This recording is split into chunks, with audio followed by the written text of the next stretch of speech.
Okay, Tracy, the floor is yours. Good morning, members of the Technology Advisory Group. This meeting is now called to order. Please state your name when speaking or making a comment or asking a question. We'll now begin with a meeting with roll call of all members. Thank you, Madam Chair, members of the committee. Okay, we have Abby Schultz for Jeff Sheets. Hello. Can you go ahead and just unmute your video for me real quick? Oh, yeah, of course. Just so I can see you. Yes, definitely. Hold on. Do you see me? It's not coming in, huh? Oh, it says my background is still loading. Give me a second. There you go. Hello, everyone. Abby Schultz, City of Avondale. And welcome. Greg Plataus, Buckeye. Jim Keane will not be joining us today. Tom Bacon. Here. Mike Chickarone. Present. Sasan Baridazadi. Present. Justin Fair. Scott Conn. Present. Chris Dahlmullen. Steen Hambrecht. Kim Clark. Jared Morris. Steve Holiday. Here. And Phil Oslin. Okay, and we do have our quorum. Thank you. Our next item is call to the audience. MAG provides the opportunity for the public to comment on items that fall under MAG's jurisdiction that are not on the agenda, informational items, or items on the agenda for discussion and not for action. Members of the public are invited to submit written comments via the MAG website. Any comments received 2 hours prior to the meeting have been shared with the committee members in advance of the meeting for consideration and shall be in the formal meeting minutes. Staff, have we received any online written comments for the call to the public? We have not received comments on this or any other item on the agenda. Thank you.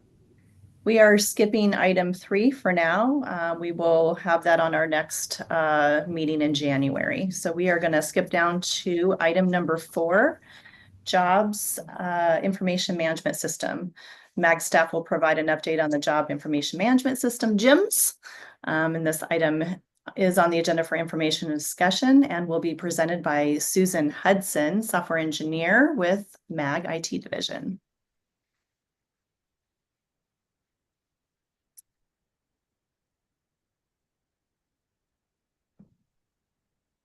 You are currently muted, Susan. There you go. Can you hear me now? Yes, we can. And you do have sharing permissions. All right, let me share my screen.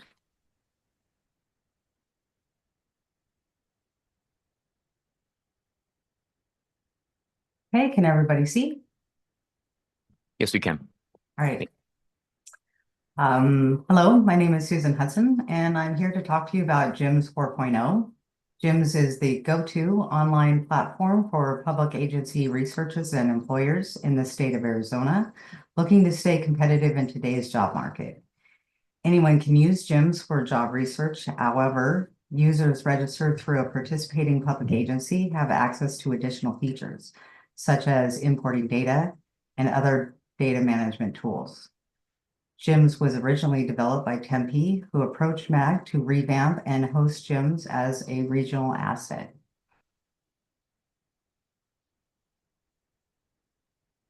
ASU Kick created the initial redesign. MAG provides the current development and technical support with the help of Eunice Brown of Tempe. In addition, other support is provided by these agencies, which is mainly design and testing support.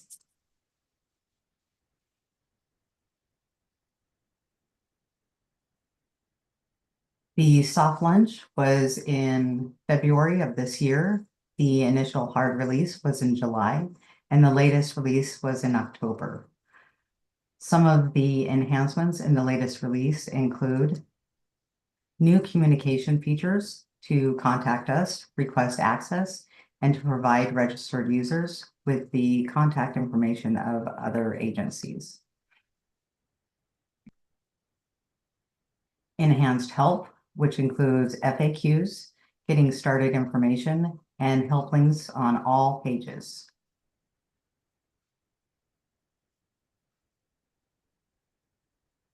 New search pages to research executive positions, find compensation and other job-related documents, and look up contact information for participating agencies.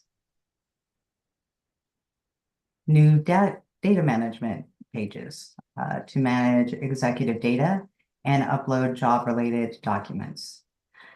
Additionally, job and pay plan data imports have been optimized.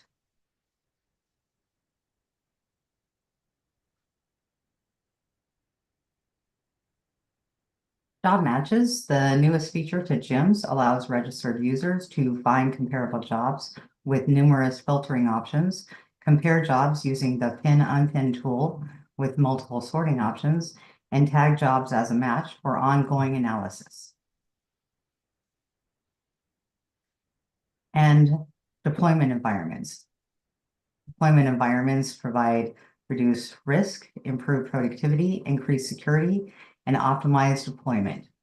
Currently, we are on a quarterly release schedule for enhancements and bug fixes. Thank you for your time. If you would like to visit GIMS, you can go to gims.azmag.gov. Any questions?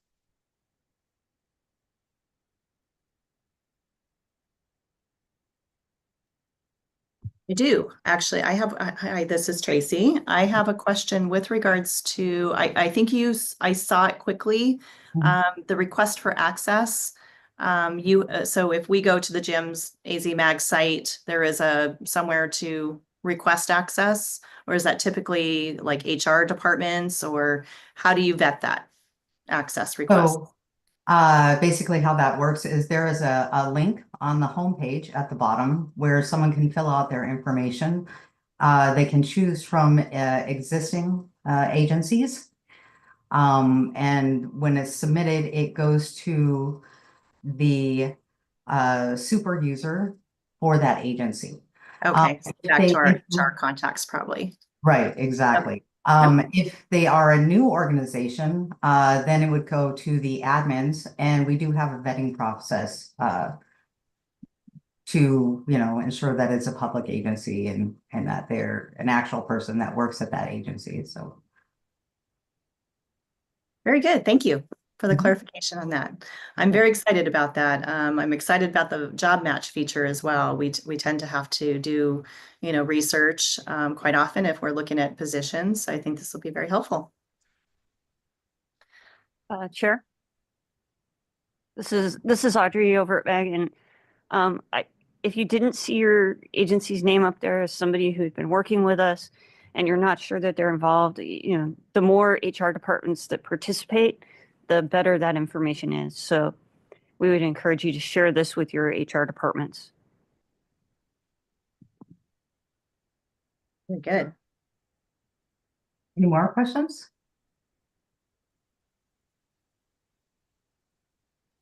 I'm taking silence as Uh-huh. questions. Great job on the presentation. Thank you. All right, I'll stop sharing. All right, so then we are on to item number 5, Maricopa Region 911 update. MAG staff will provide an update on the Maricopa Region 911 system. This item is on the agenda for information and discussion and will be presented by Audrey Skidmore, MAG Information Technology Director, and Nathan Pryor, Special Projects Administrator. Thank you. As you know, this group through Tracy has a seat on the MAG study committee, and Tracy had asked for an update at this meeting. I'm going to let Nathan give the primary update on where we're at, and then we'll both be happy to answer any questions. Great. Thank you, Audrey. Madam Chair, members of the committee, Nathan Pryor, Special Projects Administrator. We've provided an update to you in the past, but just as a refresher, Maricopa Association of Governments has had a role in the administration of 911 services throughout the region since 1985. So at the City of Phoenix, there's the Maricopa Region 911 office. That office provides broadly support to the public safety answering points, the 911 call centers around the region, and that operational relationship has existed, like I said, since the mid 1980s.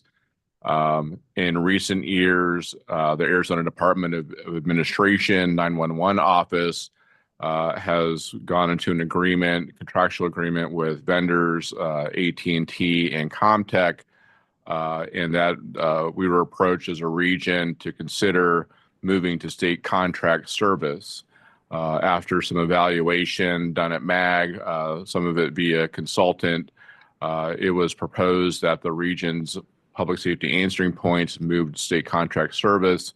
And that was an action taken by the MAG Management Committee through recommendation of the MAG 911 Study Committee, and then on to Regional Council.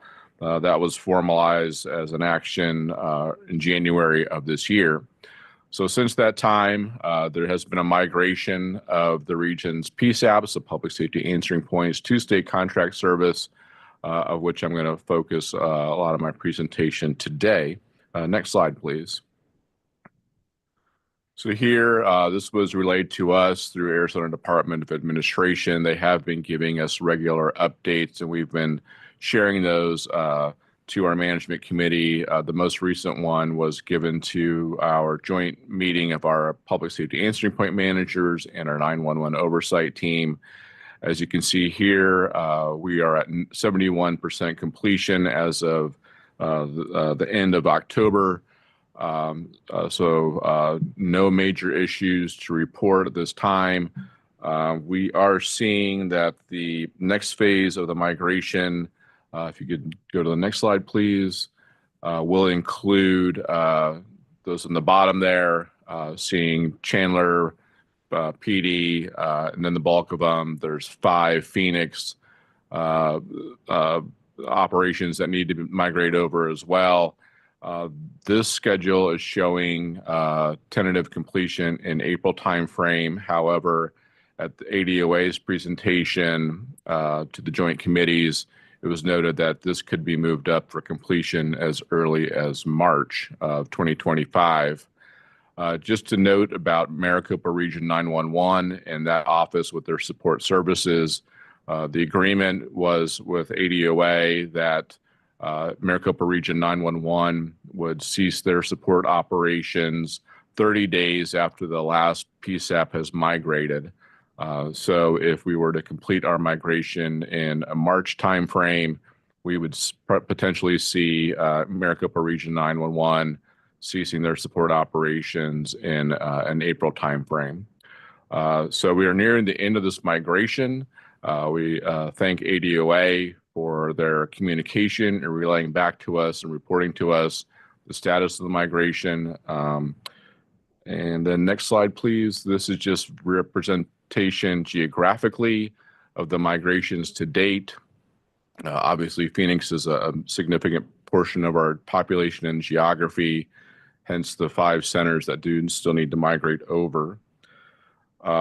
It's worth noting as well, this is given pause to consideration about the future activities of 911 at MAG. Part of our role in 911 has been to develop budgets that are submitted by the PSAPs for equipment and other needs.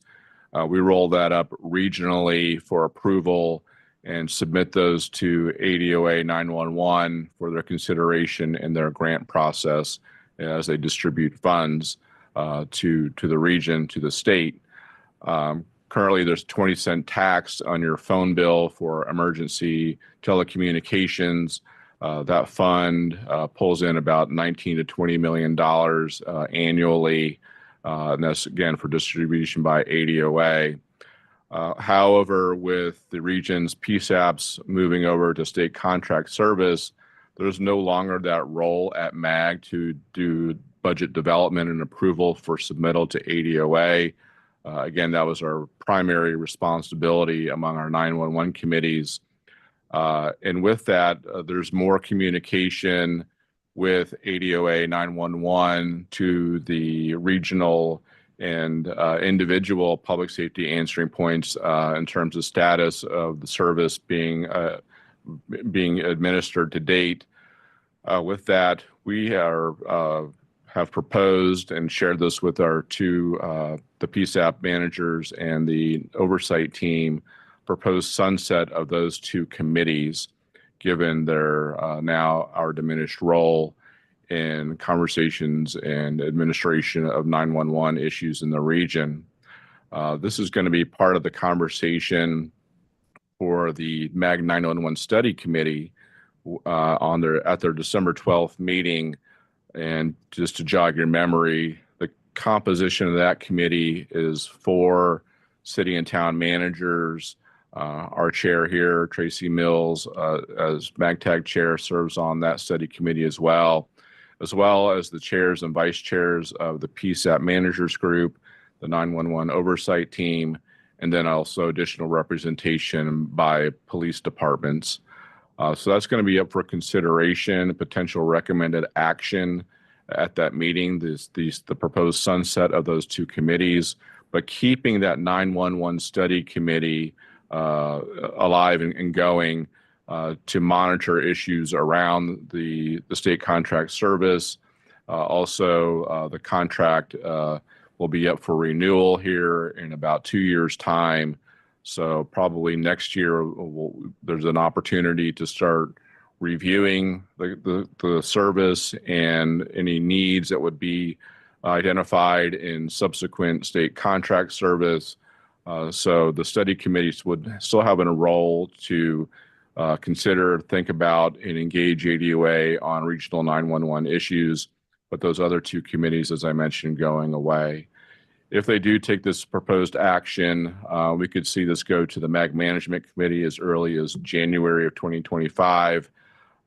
Management Committee has the authority to sunset committees, so that could be an action for Management Committee to consider as well. Also, if the study committee does continue, I did mention that there are chairs and vice chairs from PSAPs and oversight team.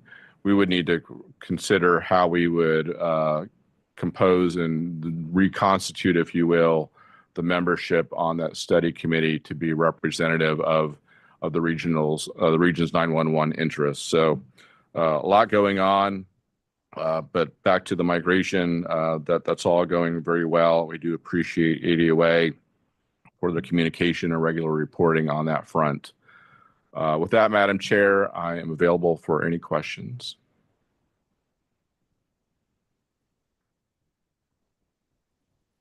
Thank you, Audrey and Nathan. Are there any comments or questions from the committee? Scott's got his hand raised. I do. Just a quick comment. Our changeover to Next Gen 911, which is the most recently completed, went off swimmingly. I mean, there's always a glitch or two, but nothing major. It was a nice, smooth, well done switchover. So we're very happy. Can't thank you enough for that. Yeah, I would agree with that. We did ours, I think, in March, and it was very well planned. It, you know, we're doing good with it too. All right, anybody else? If not, we'll move on because I think we're on a tight schedule. Otherwise, we're going to lose Scott. So we're going to move on to item 6. Employee artificial intelligence education. The committee will discuss how their respective agencies educate municipal staff on proper use of AI technology. And this item is on the agenda for information and discussion and was requested by the committee at the last TAG meeting.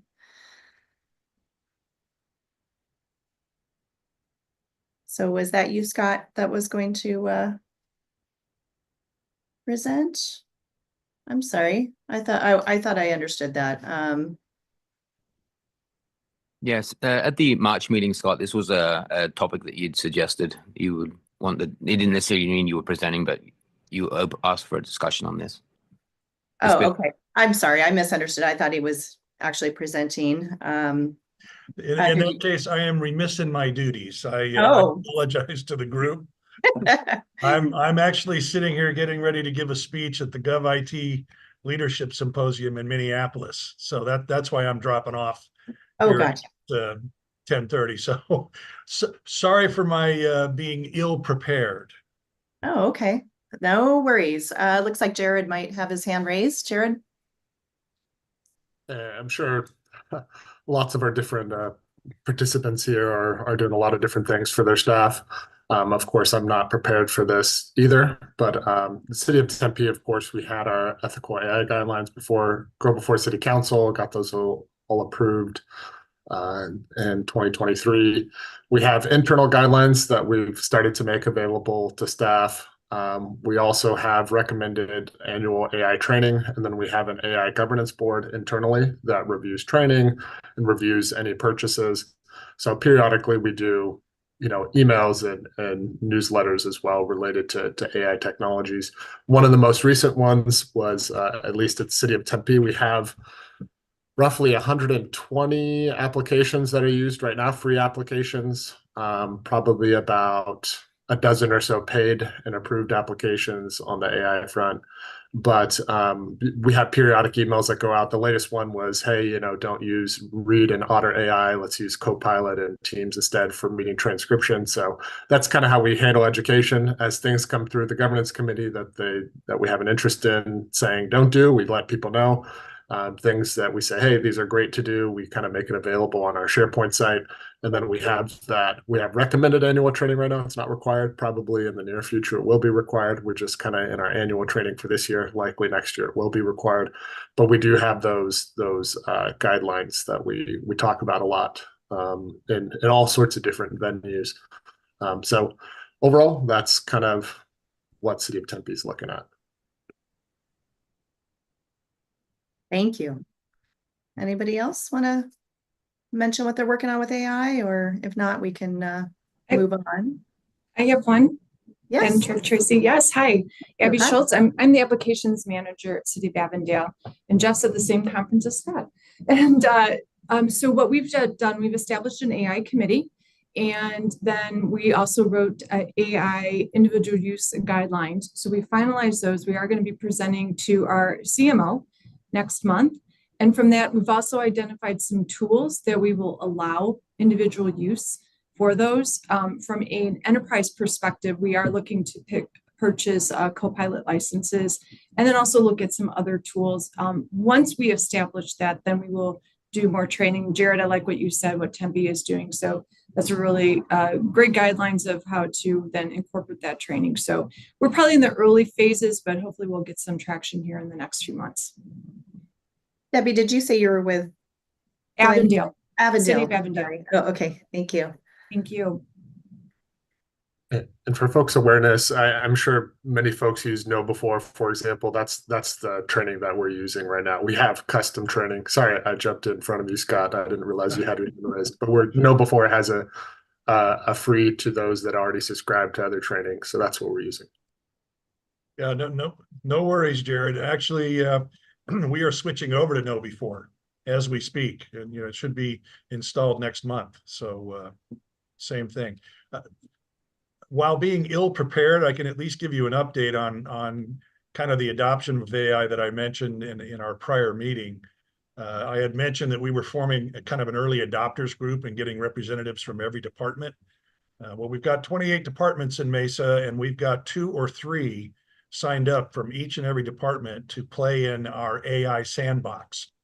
And this is just kicked off. We've got the kickoff meeting going, and everybody's playing with ChatGPT first to find out how they can use this in their particular department to make their lives better, easier, more productive, etc. So we are making progress with that. And I do know my deputy CIO, Harry Meyer, has gotten himself very heavily involved with the San Jose AI Coalition. So I don't know if any of you are going to be attending their summit. I want to say it's first week of December, if I'm not mistaken. But they will be. If you're there, say hi to Harry, and he'll bring you up to speed on a lot of other things that Mesa's putting in place so that we get AI adopted right the first time. And Abby, you're right. Jeff is here, and he's actually on a keynote panel at I want to say 1 o'clock this afternoon. So Awesome. So at MAG, we did include a module from InfoSec in our annual training.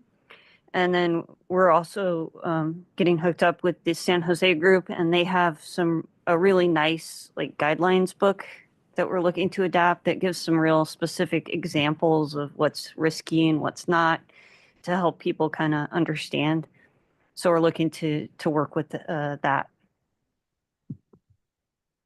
Yeah, and here at the City of Surprise, we're we have a small policy in place, general policy. We are working on a more detailed policy, and right now we're still developing our framework on what AI is going to look like for us here, testing out a few applications, but we're kind of in the early stages, and we look forward to seeing what other people are doing.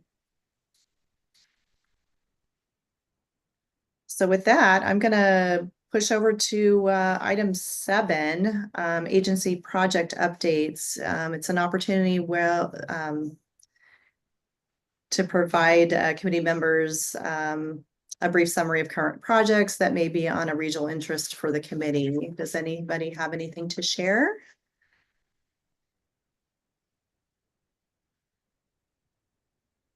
No. I know Scott's going to drop off in a minute. Do you have anything else you want to talk about real quick before we lose you? I have a real quick fun one to just use as a teaser.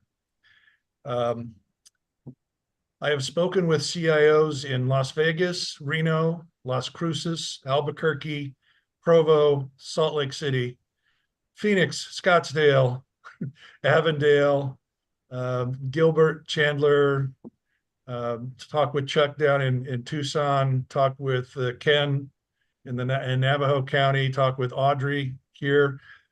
We are going to be forming a Western Region Innovation and Technology Alliance group that will set up a collaboration site that allows all IT personnel from all of our local government agencies to talk with one another, talk with their counterparts across boundaries. So the GIS people can talk to the GIS people, the engineers can talk to the engineers on any topic they want. Just post a topic and say, is anybody doing this? Or has anybody used this vendor? What did you think? Or have you ever changed out your ERP system? What do I have to watch out for? And let our teams converse, not just the CIOs, but our teams converse. And I'm going to be announcing the formation of this at the upcoming Arizona CIO meeting at Mesa on December 5th. So just kind of a heads up of things to come.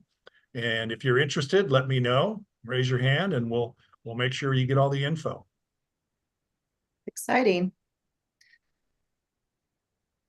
All right, anybody else have any updates that they want to provide? I think this is like budget cycle for everybody, I think. So everybody's just like in a whole different mode right now. That's my feeling anyway. Well, with that, I will just move on to item 8. Are there any requests from the membership for any items on future agendas? Okay. Tracy, this is great. Scott, did you want to add the Innovation and Tech Alliance to a future agenda item?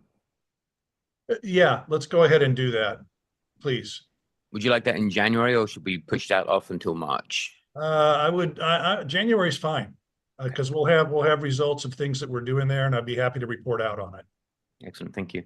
And I also have Ryan Gish has moved from IT into transportation, and he said he's willing to give an ITS project update since the passing of Prop 479, if that is of interest to the committee. Yes. That's always a good one to get an update on. Transportation. Okay.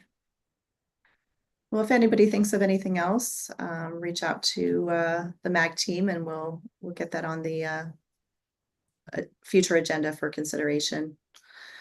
All right, we are at we're pushing this through because we're going to lose our quorum if we don't get off by 10:30. So the next meeting of the Technology Advisory Group will be on Thursday, January 16th, 2025 at 10 a.m.